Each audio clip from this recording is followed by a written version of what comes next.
अपने आप में जरा भी अर्थ रखता हो। प्रकृति में सब कुछ बस है, वो किसी के लिए नहीं है, तो उसका कोई अर्थ नहीं हो सकता। अर्थ तब होता है जब कुछ किसी दूसरे के लिए होता है। प्रकृति में जो है सो है, अपने आप में वो पूरा है, किसी दूसरे के लिए उसकी हस्ती है ही नहीं। पर अहंकार को सदा दूसरे की जरूरत है, तो जाकर के दूसरे के ऊपर अपना अर्थ लादता रहता है। उसको स्वार्थ बोलते हैं, स्वार्थ। तुझमें कोई अर्थ नहीं था, पर मेरे स्वार्थ के चलते मैंने अब तुझमें कुछ अर्थ खोज निकाला है। अन्यथा जीवन अर्थहीन है, एब्सर्ड है, कुछ नहीं है। लोग आते हैं ना, कहते हैं अरे हम पैदा हुए हैं यूं ही नहीं, कोई छोटा मोटा बहुत बड़ा काम करके। तुम किसी वजह से नहीं पैदा हुए हो। तुम्हारा पैदा होना अर्थहीन है, तुम्हारी मौत भी अर्थहीन है, तुम्हारी जिंदगी भी अर्थहीन है। लग गई चोट, टूट गया अहंकार, तो मुक्त हो गए, जाओ मौज करो। कोई अर्थ नहीं है किसी बात का। तुम्हारे जैसे प्रतिपल 50 पैदा हो रहे हैं और 100 मर रहे हैं, क्या कीमत है तुम्हारे होने ना होने की? कोई है? कुछ नहीं। फिर भी तुम हो, देखो कितने बड़े मजाक की, कैसे चुटकुले की बात है। जिसके होने की कोई कीमत नहीं, वो फिर भी है, तो क्या करे? मौज करे। वेदांत कहता है मौज करो। तुम्हारे होने ना होने से वैसे भी कुछ है ही नहीं, क्योंकि तुम तो हो ही नहीं।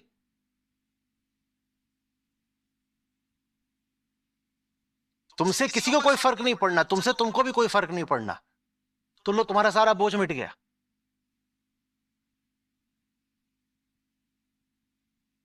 चिल।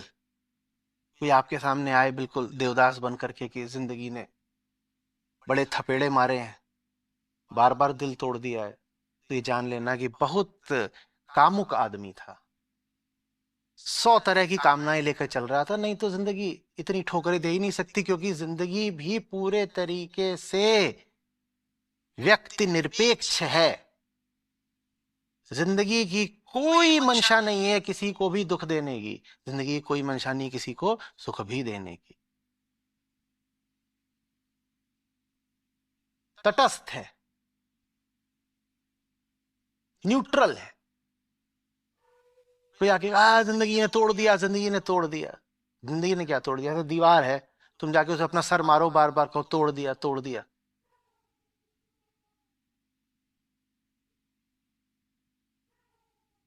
तो ये बात मजाक की तो हो सकती है, बड़ा मजा आए कोई ऐसे करे तो, मैं करा करता हूं।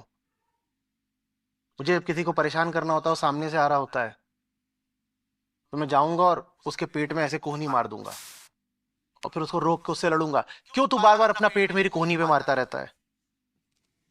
तूने अपना पेट मेरी कोहनी पे इतनी जोर से मारा, मेरी मुलायम कोहनी पे चोट लग गई।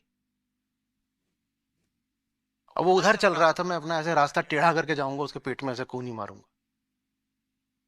अभी बात मजाक की, मजा आता है, बहुत मजा आता है। उसको आता है कि नहीं पता नहीं, मेरी कोहनी को तो आता है, क्योंकि आपको पता है कि कोई नहीं आया था आपसे भिड़ने। प्रकृति जीव निरपेक्ष होती है, प्रकृति को जीव से कोई लेना देना नहीं है, क्योंकि जीव तो मिथ्या बात है। जो मिथ्या है उससे प्रकृति क्या लेगी देगी? कोई नहीं आया था आपसे भिड़ने, आप खुद ही जाकर के कोहनी दे रहे थे। तो इसको चुटकुला बना लो तो ठीक है, पर बहुत लोग इसको बहुत गंभीरता से ले लेते हैं। उन्हें सचमुच लगता है कि अस्तित्व उनके साथ खिलवाड़ कर रहा है। अस्तित्व नहीं खिलवाड़ कर रहा है, तुम्हारी कामनाएं तुम्हारे साथ खिलवाड़ कर रही हैं, और फिर तुम जाकर के इसीलिए किसी ऊपरी शक्ति की कल्पना कर लेते हो जो तुम्हारी कामनाएं पूरी करे। जितनी ज्यादा तुम में कामनाएं होंगी, उतना ज्यादा तुम्हारे मन में किसी बाहरी शक्ति के लिए बड़ा सम्मान होगा। क्योंकि बाहरी शक्ति से तुम्हें और क्या मिलना है? यही तो मिलना है, मेरी कामनाएं पूरी हो जाए। तो बड़े से बड़ा विकार है ये मानना कि तुमसे बाहर कोई बैठा है जो तुम्हारी कामनाएं पूरी करे। विकार माने क्या? जो है नहीं उसको मान लेना।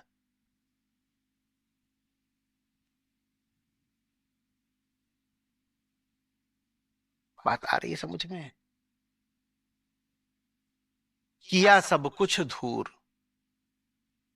वारी जाऊं मैं सतगुरु के, किया सब कुछ धूर।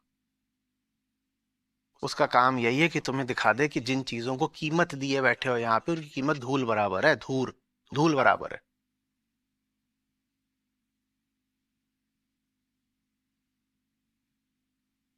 किसी चीज को कीमत देने की कोई जरूरत नहीं।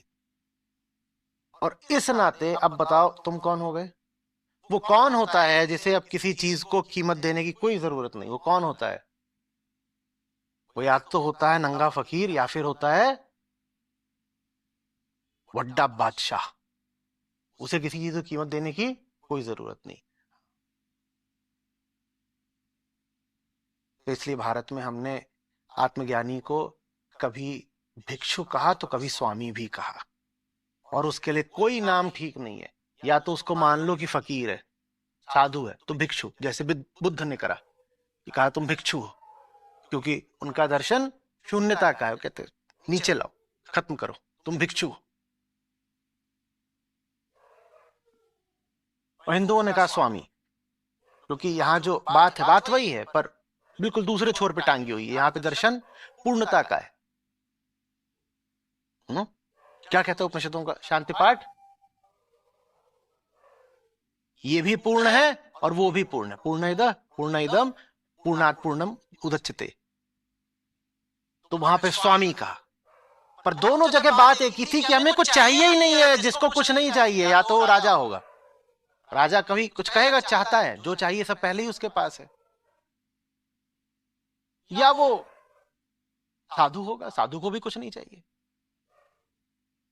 वेदांत आपको साधु राजा बनाता है या राजा साधु बनाता है,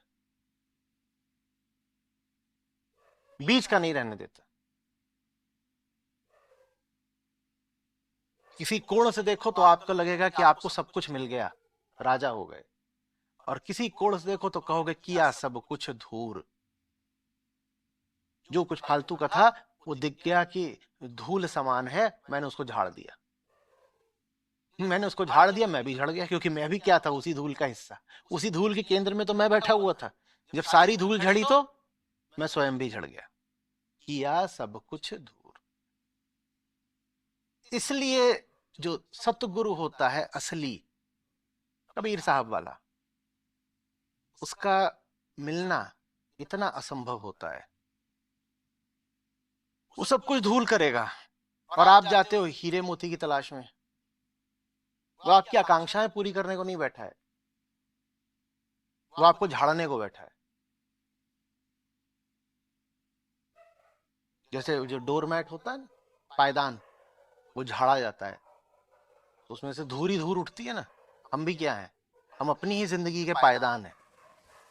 और पायदान के साथ तो फिर भी ये गनीमत है कि धूल झाड़ दो, उसके बाद भी उसमें कुछ बचा रहता है। आप कह सकते हो